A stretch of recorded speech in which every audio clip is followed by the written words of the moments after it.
Please rise. Chapter this course reconvened the 17th day of February, the year 2015. The Honorable Dale France, presiding judge. You may be seated. CRA 15-00076, State of Ohio versus Robert R. Clark.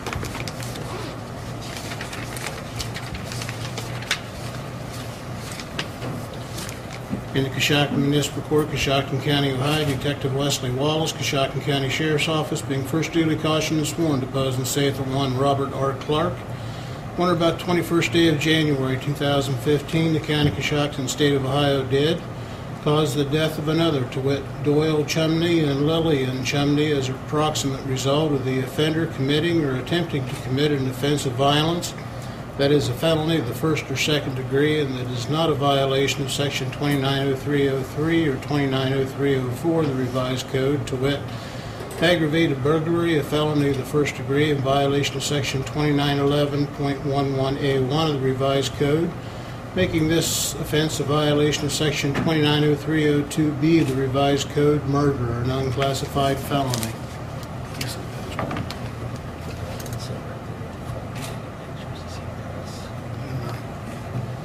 Yes. Let the record reflect this matter was scheduled for a initial appearance this afternoon at 3 o'clock. It's now 3:02. Present in court is Mr. Gibbon, who is representing the state. And you are Robert Clark, is that correct? Yes, sir. Mr. Clark, you are charged with murder.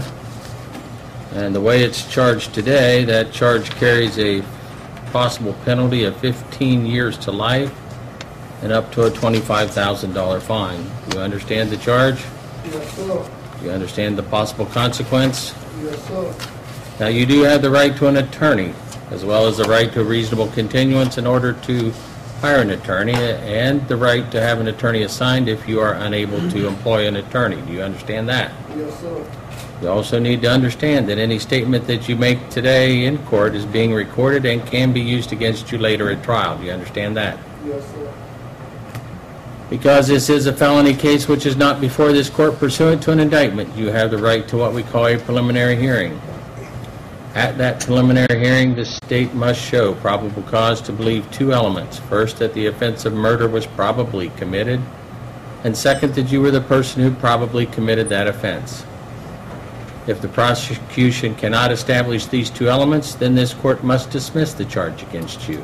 However, that doesn't make the case go away forever, and it does not bar the prosecutor from taking the case to a grand jury and seeking an indictment there. If the prosecution does establish probable cause at that hearing, this court is obligated to transfer your case to the Coshocton County Common Pleas Court, where you will have the automatic right to a jury trial unless you waive that right in writing. Because this is a felony case, you will not be called upon to enter a plea today. What we will do is discuss whether or not you have an attorney or need a court-appointed counsel. We will schedule the preliminary hearing and we will discuss and set a bond. Are you going to be able to hire counsel, Mr. Clark? Yes, sir. Are you requesting public defender? Yes, sir. Very well. We'll provisionally, you're not employed, are you? So we'll provisionally appoint the public defender's office to represent you. Provisional means you have to qualify by completing a financial affidavit that someone will have to bring to you and you'll have to sign.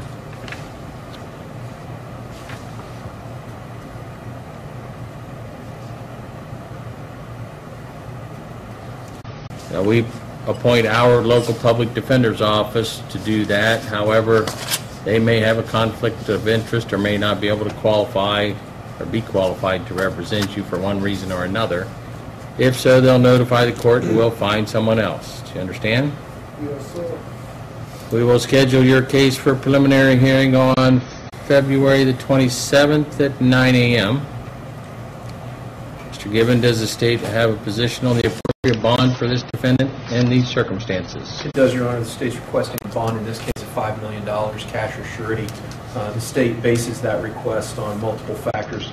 First and foremost, the violent nature of the alleged crime, the fact that a weapon was used in the commission of that crime, the fact that the defendant went on a multi-state trip in order to abscond from the state of Ohio and avoid being brought to before the courts here, and that resulted in a multi-state manhunt with both local, state, and federal law enforcement involvement.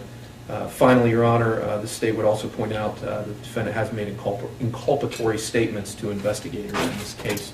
That is the basis for the state's request of $5 million cash or surety. Does he have a prior felony record? He has multiple prior felonies, Your Honor, including aggravated robbery, for which he did do time in prison and is currently on post-release control, and was on post-release control when the alleged crimes were committed. And that was post-release control for the robbery? For the robbery, yes, sir. Mr. Clark, is there anything you want to tell me before I set a bond? No, sir. All right. Bond will be set at $5 million, cash or surety. Is there anything further, Mr. Given? There is not, Your Honor. Thank you. Please rise. After this report stands in recess.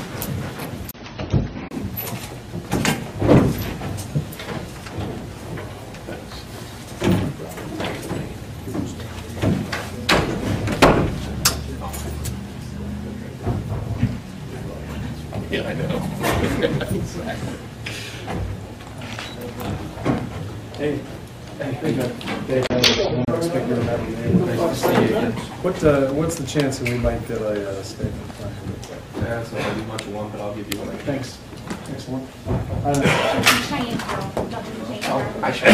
How are you? I think we talked on the phone. Yeah, good. How are you?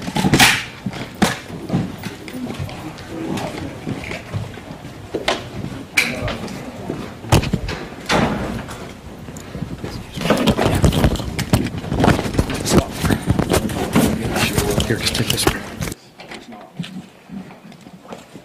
It's Jason Given. Jason Given, yeah. G-I-V-E-N.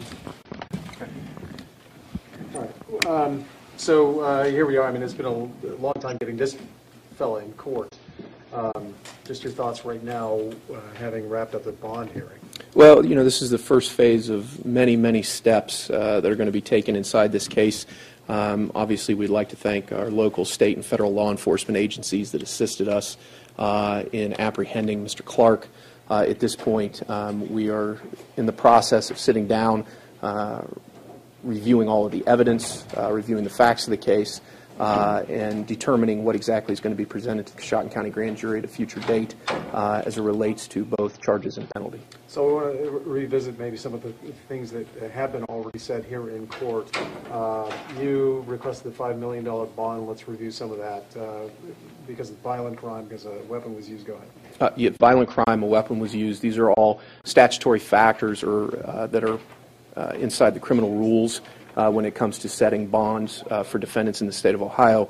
The factors that we looked at in this case were, in fact, the fact that a weapon we believe was used during the commission of the crime, also the evidence that's before us at this point, and then also his likelihood to abscond the state of Ohio, which obviously, given the facts that came out during the multi-state manhunt, that was a grave concern of ours. Do you know if he's